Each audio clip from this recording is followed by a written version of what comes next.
Okay, here we go. I love it. Well, welcome everybody to Transformation Tuesday, straight from, this is a Texas edition, right? Straight from actually Leander, Texas, right outside Austin. And David, where are y'all coming from? Amarillo, Texas, up in the top of the Texas Panhandle. Amen. So hang on to your hats for Transformation Tuesday. Get ready to be transformed, going from one form of thinking, possibly, and maybe uplifting something in your thinking and who you are being and becoming. So we've been coming to you every Tuesday, David, every Tuesday since March of 2020. And we've evolved and evolved with different topics. So this month of May 2025, we are in the study of The Power of Awareness by Neville. And yes, you got your book there. Good student, right? And we've had some interesting discussions. Last week we were talking about the awareness of the words, your words. And this week we have a study. I wanted to open it up, if it's okay with you, David, with this chapter called "Who is your imagination?" Yeah. I know we're going to talk about leadership here because that's your jam. So I wanted to read just something in here about this on page 123. I know of no greater and truer definition of the imagination than that of Blake. By imagination, we have the power to be anything we desire to be.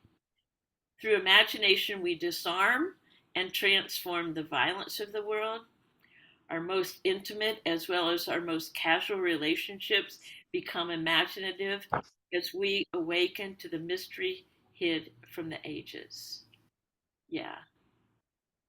So, with that, David, come on in here. Tell us a little bit about yourself. I know we're going to get into this leadership. And I was thinking, like, the power of awareness um, and leadership and self leadership. So I'm just going to turn it over to you. You told me total permission to, like, whoa, stop there. I need some clarity on that. So come on in here, David Norris, straight from Amarillo. Your invitation for me to join you on this is very timely. That this is, as you know, at your motivation from just over a year ago, I actually embarked down the path to actually write the book I've been talking about writing, and actually got it going. And it is so much about determining who you are as a leader, and going into great detail as to what is the truth of your leadership, as opposed to what's just your surface opinion about it, about your leadership. In other words, what your ego tells you about your leadership, what your arrogance tells you, what you choose to believe, your opinion at your leadership, rather than your truly justified belief about your leadership. It's really about tearing down the walls and finding that out, because people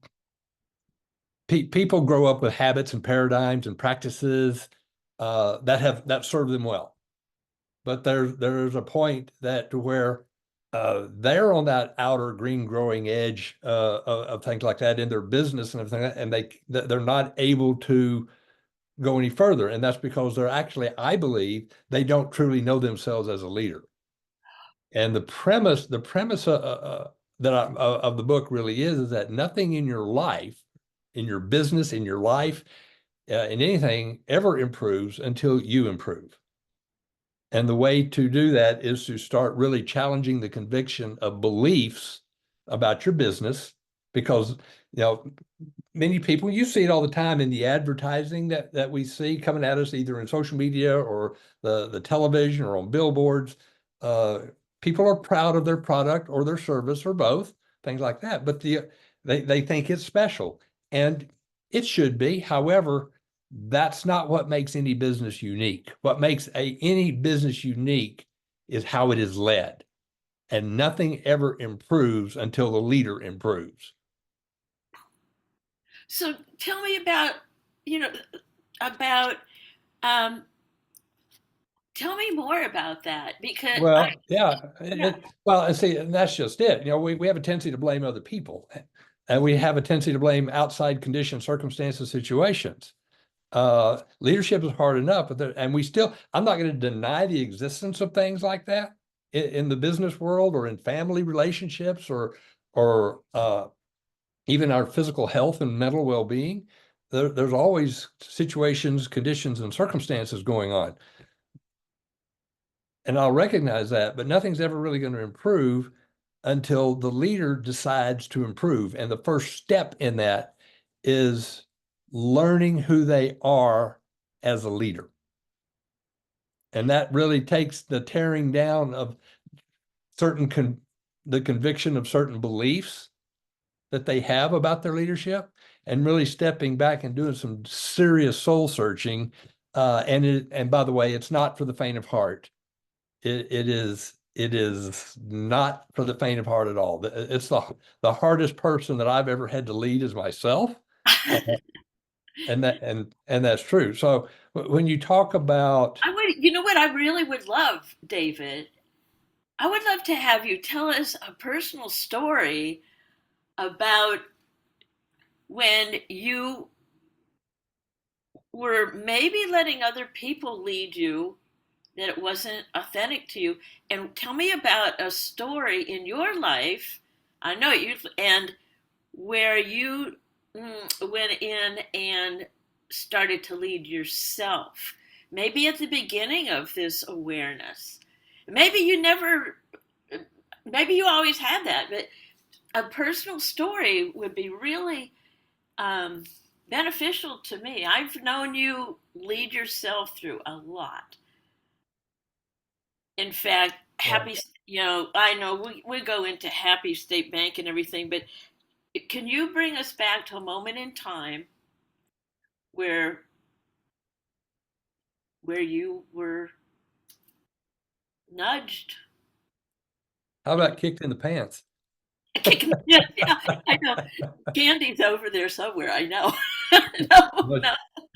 no, she's actually out of town right now, so she's up in Santa Fe at the moment. Which, by the way, you just throw this in there. Last Thursday, May 15th, was our 49th wedding anniversary. So I mean, talk about a yeah, leadership role. yeah, yeah.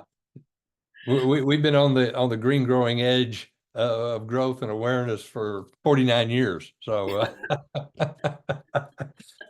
but and now, oh golly, a story, and I've got a bunch. I'm just, I've had to learn to listen to myself. And I know the power of awareness by Neville talks about this as to what you're actually saying to yourself and what you believe in. And it's well, let me lead into it because I don't want to. The stories are detailed and maybe a little bit esoteric, but I would say that the very first story or the first inkling that I had this, I didn't grasp it at first. Okay. But it stayed with me. I go, I haven't figured this out just yet. And it goes back to my Marine Corps days, to when I was, this was in 29 Palms, California. And on the battalion staff, there was another officer of higher rank who I had zealously avoided. Didn't want to be around him, but he and I would get into some very, very rigorous discussions. And these discussions would be about the people and the problems and all kinds of different things that were going on inside our infantry battalion. And my contention was, because I was seeking a master's of business administration while on active duty, My contention was, as was the mantra of all courses work in the late 70s, like this was it was management, management, management, management, management. And Captain Barnes, Major Barnes, later on, his thing was, no, we don't have management problems, whether it's in motor transport or the armory or communications or supply or in the line companies or individual platoons or whatever, or on the battalion staff. What we had were not management problems, we had leadership problems. And I never understood that. I never quite grasped it. I mean, what the heck does he know? I'm the guy studying for my MBA. What does he know? You know? So there's my arrogance right there, an ego getting in the way. And it dawned on me long after I left the Marine Corps and I'm into the banking world and I'm using skills of leadership that I was using that I didn't really know I was using to work through. And Judy, if you remember the 80s, especially the late 80s, what the economy here in Texas was like. We think we got inflation now. No, then we don't. That was nothing compared to then. I mean, we're talking, 20% mortgages, 20% interest rate mortgages. Yeah, Right. it was crazy. Um, I remember our daughter Andrea was a little girl and still in diapers. And I remember digging through at the grocery store because this was before they had barcoding and stuff like that. I would dig through the diapers in the back, the disposable diapers in the back, because they were $1 or $2 less expensive on the ones in front. They couldn't change the prices fast enough. That's how it was. But in the bank I was working at got itself into trouble. The owners got the bank into trouble.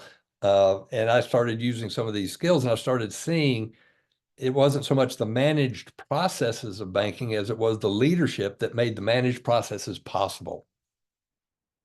Okay. In the Marine Corps, it's amphibious operations, getting on ships, getting on airplanes, going long distance and attacking an objective.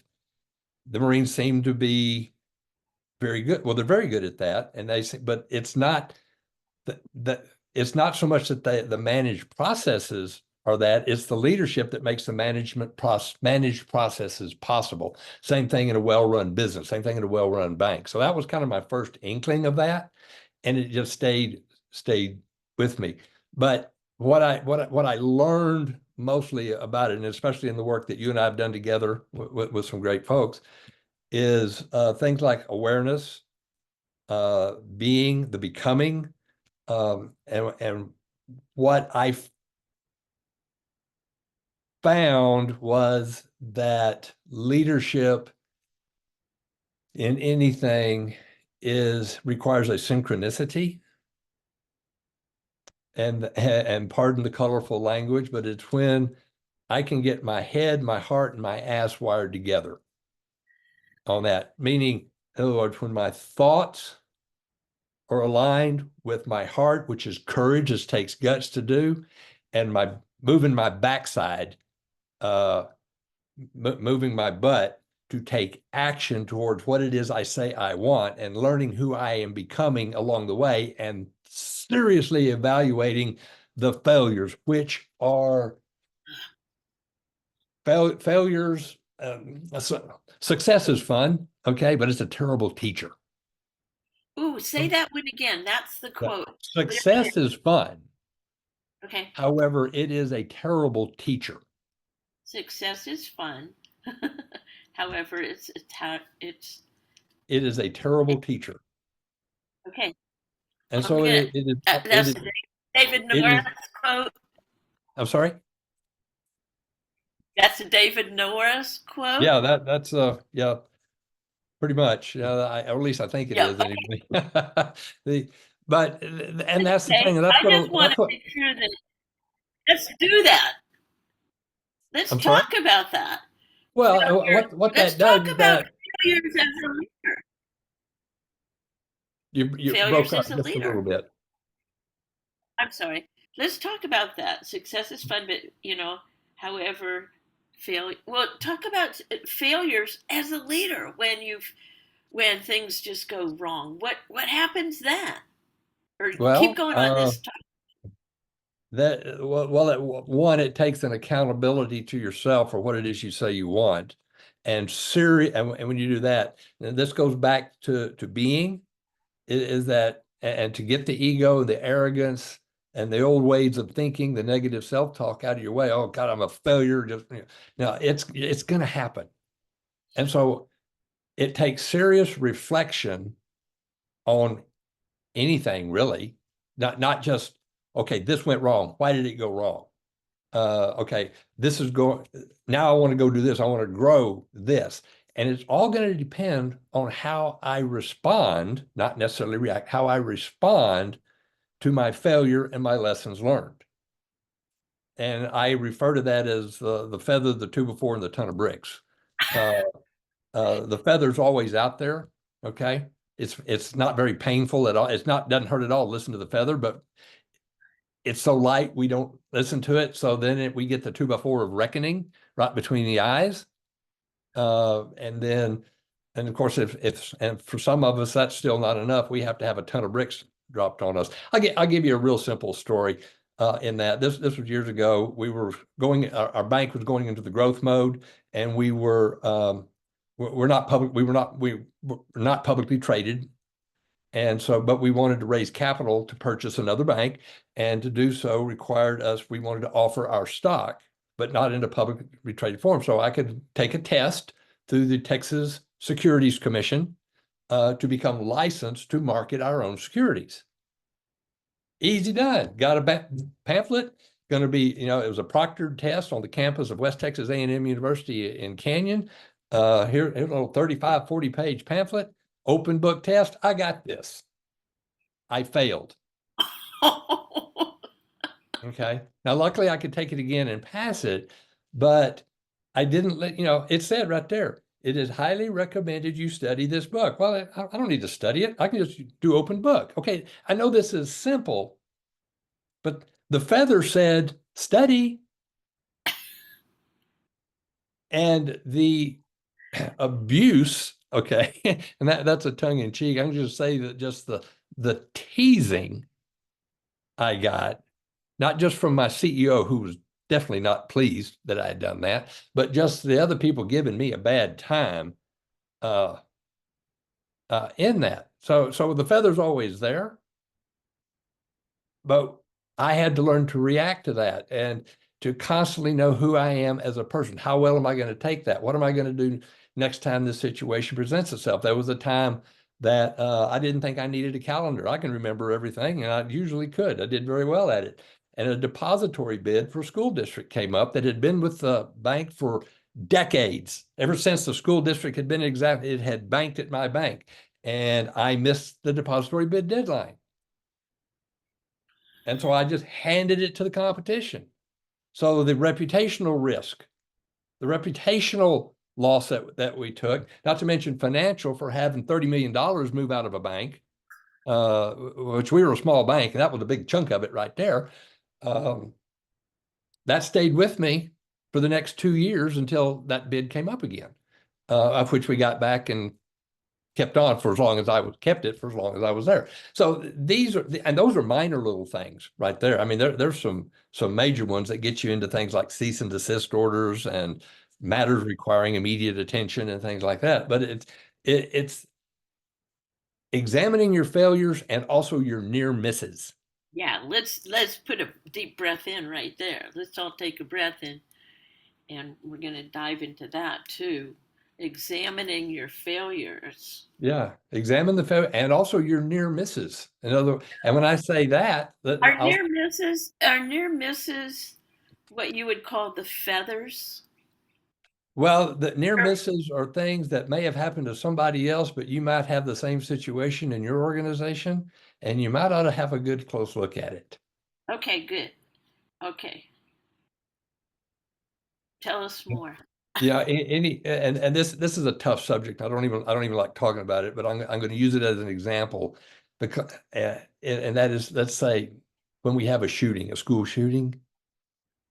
I think we do need to talk about that. Well, I the mean, thing about it is when those happened, every organization, school, church, business, need to look at their own procedures and make sure they're following them, because somewhere in that was a lapse in awareness of what's going on around them. Examine your near misses is a key thing. But all of this, but to have the guts, the wisdom, the courage, to look at yourself, to get up off your butt and do something is about being. And so when we look at who we are as a leader, who are you being as a leader? I like to tell people, I think you probably heard me ask you this question and say, Judy, how are you being? I don't say, how are you doing? Because we're human beings. We're not human doings. In fact, every morning I'm doing in my meditation time, which is extremely important every day, no matter what. The very first thing, the last question is, who am I being Yeah. today? 3 being statements, not just one. And for me, it's got to be a different Yeah. being word. We're Yeah. talking about the power of word, each day. So today my being Yeah. for today was curious. Yeah. My being focused. And there's a being of joy that whatever, and I'm looking out, man. I'm looking out at flowers blossoming. Yeah. And you know what? I don't think I would have been aware there if I wouldn't have told myself to be focused and see the joy. Mhm. And so, yeah, I could say that on one hand. However, during the day, catch myself when I'm off the beam. Mhm. So, yeah, I Yeah. love the fact that you bring, because that is the whole power of awareness. Totally. Yes. In the Yeah. morning, yeah, go ahead. And there three good quotes in here. Okay, one of them's actually used in here, and he doesn't get cited. Actually, Neville doesn't exactly cite it, but it's actually from the Bible. It's Rome. Well, he does a lot of Bible quote, mostly all Bible quotes in there, but one of them is actually Romans chapter 12, verse 4, that says, "Be not conformed to this world, but be transformed by the renewing of your mind." And that's what he's talking about in this awareness, to where you got all this other stuff around you, but who are you in it? And that's who are you being? Who are you being? And that's one thing in working with my clients, that's in their leadership journey, in their growth and the expanding of their business and building their families and living the life that they love to live, is who are they being as a leader? And when I say who are you being, let's talk about that would be how authentic they are as a leader. And there's a great quote by, and I'll mess his name up, but it's Paulo Coelho from Brazil. He says, maybe the journey isn't about becoming anything. Maybe it's about unbecoming everything that isn't really you, so that you can be who you were meant to be in the first place. Boom. Yeah. And, it can also go back to Shakespeare in Hamlet, to where in Hamlet, it's Polonius speaking to his son Laertes, and it says, "This above all, to thine own self be true. Then it must follow, as the night the day, thou canst not then be false to any man." So that's in other words, who am I? It's quite simply a decision, which literally means to cut away from, to cut away everything that's not you and become and really be the person that you are. This above all, to thine own self be true. Was Polonius' advice to his son Laertes, but it emphasizes the importance of being true to oneself, suggesting that if one is honest and authentic, they will naturally be honest with others as well. Amen. And again, this is that stripping down of, if you will, of discovering the truth of your leadership. There you go. You're not going to be true to anybody else until you're true to yourself. There you go. I want to make sure I get a story in here about an experience I had in your neck of the woods. And I was Well, totally. there's no woods. There's no woods up here. This is open prairie. Okay, this is flatland up here. Okay. Well, yeah, up there. I mean, over there. Yeah, the flat. If there's a tree in the Texas Panhandle, a man put it there. They don't occur naturally. And then I have another question to ask you after that. So, because I've known you for so long, and I knew that you Happy State Bank. Hmm. I'm driving up to Colorado, and there's honest to God, you guys, there's a town called Happy, Texas, Yes, and there I'm is. like, oh yeah, so you get off the highway and you go and you see Happy State Bank, and I'm like, oh, I know all about that bank. That's David Yeah. Norris, right? So we're coming back. Had a week up in the mountains, great time with my grandson who was 5 or 6 at the time, right? You know how we are with our grandkids, right? Yeah, adventure. So I'm in this car and I'm up in the mountains and I crashed the bottom of it, smacked it because I'm on these roads not in a 4-wheel drive. But I thought, oh heck, I can make it back to Austin, right? So I'm driving back from Colorado with David. He can't wait to see his mom again after a week with his grandma. We're going, and all of a sudden, chug, chug, chug, chug. The car breaks down right outside of Happy, Texas. Uh-huh. And I'm like, I made it to a auto zone, right? It was Sunday. Everybody in there goes to church. So Hmm. things shut down Sunday out in Yeah. your neck of the planet. Yeah.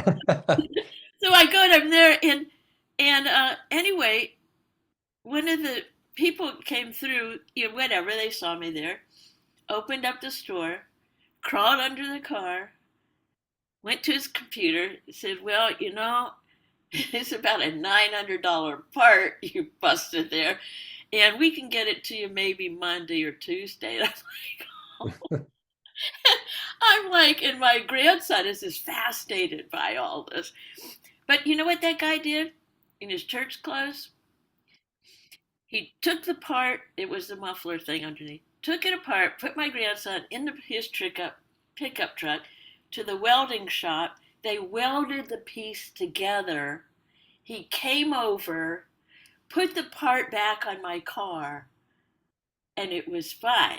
And I'm like, I said, oh my God, how much do I owe you? And he goes, oh, nothing, ma'am. No, that's not surprising at all.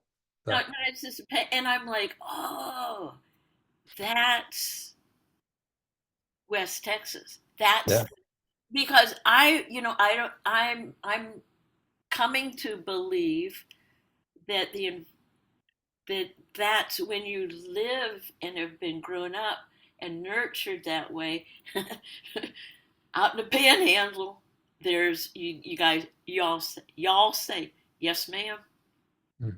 you take care of each other, you have ingrained with you the being and becoming for your natural born leaders. And then what you've done is grown that. So I wanted to throw that one in Yeah. there. Thank you for sharing. Yeah, that's not uncommon for people to open the stores. I do have a client who up north of here, uh, into Oklahoma, has a series of very small town uh, automotive, industrial, and heavy duty truck parts stores. And when somebody, oh, not necessarily passing through, doesn't, but if they've got a farmer or a dairyman or a rancher or some agribusiness going on out there, and they got something broke down on a Sunday afternoon and they need to get it fixed so that the water will flow to the cattle troughs or whatever it is they're working on. If it's wheat harvest, which goes all the time during wheat season, or corn silage harvesting, uh, his counter guys get phone calls. Hey, I need a clutch or something. I need brakes or something. And so, yeah, that's pretty common, very common still to this day up here. It's, which is fun. Uh, get people going again, help each other out. So, That's a true leader, eh? well, and we would also do that at the bank. I remember, my old boss who passed away, March 1st, just 2 years older than me. God rest him. Uh, he pretty much, his cell phone number was well known. And I remember, he got a phone call from somebody, actually a customer who was in Houston, who was expecting some money in and it hadn't come in yet.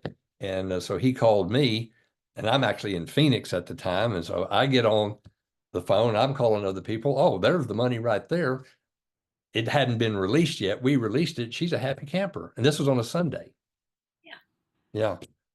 And we did an acquisition one time to where we had to change account numbers. We didn't like doing that for the new customers, giving them new account numbers, but we did a lot of work, a lot of good people in the information technology. To anyway, if their new ATM card didn't work for whatever reason, let us know.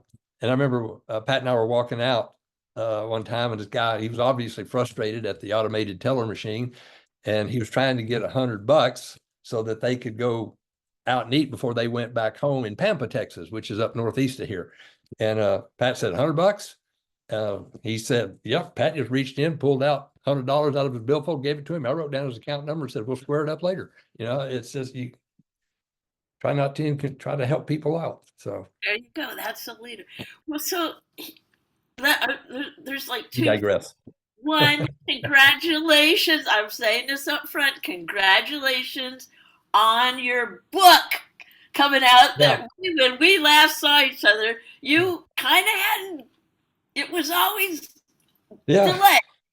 So now you texted me and you said, by the way, it's the editors. Oh yeah, it's Tell us the name of it.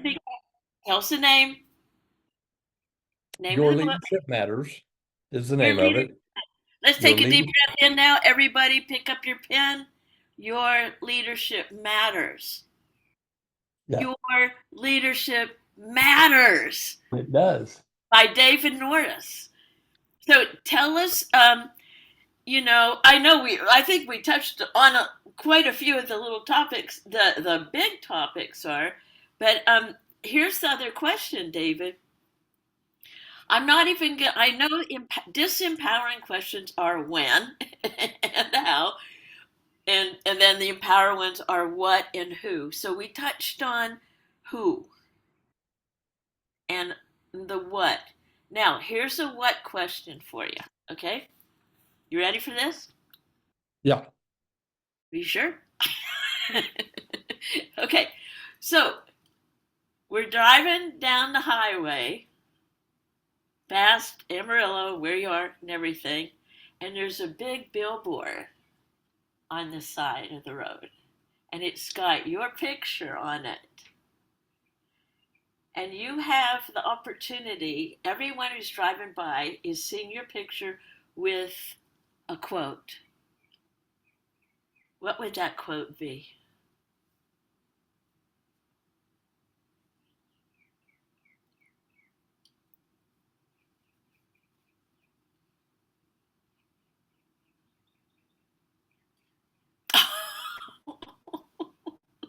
David, where did you go? Oh, you got to unmute yourself. Oh, he's thinking. Okay, here we go. I'm sorry, we lost, and I actually dropped, Judy. So the last I heard was I was driving down the road. Okay, so you're not driving down. Well, yeah, there's thousands of people that are driving down the road, going past Amarillo or wherever they are, and there's a billboard up there, and it's got your picture on it. And all these people get to see your picture with a quote that's going to impact them. What would that quote be? You already know what it is. It's good to be me. Let's take a deep breath in here. Yeah, it's good to be me. Good to be me. And I really encourage everybody to adopt that for themselves and whatever journey they're on, to take on the law of assumption and assume the mantle. Like I'm learning some new stuff. I'm assuming the mantle of being a writer, and I'm learning on the green growing edge of it, and it's fun and frustrating at the same time. But that's it. No, it's good to be me because I have these opportunities. And it's also, and the very first thing I ever published back in 2015, the title of it was, yes, I played off of Good to Be Me, but the title of it was, Is It Good to Be You? And so there turn that around into discovering the truth, the justified belief about your leadership. Asking yourself that question rather than just what your ego tells you what your leadership is. Often two different things. Wow. Wow. This has been really powerful. Yeah. Thank you so much, Thank you, Dave. Judy. I'm so looking forward to, man, your leadership matters. It's good to be David Norris. Yes. It's good to be me.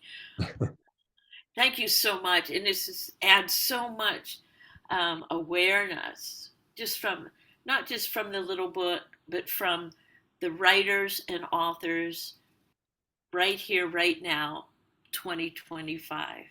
So we celebrate you, David, for the courage from your mind to your heart to your butt to take the action Yeah. to write. And we celebrate you. So you ready for accepting the energy? We're going to send it there. Thank you. Thank you, Judy. It's a Thank pleasure and honor to be here. Love you. Yeah. This is so good.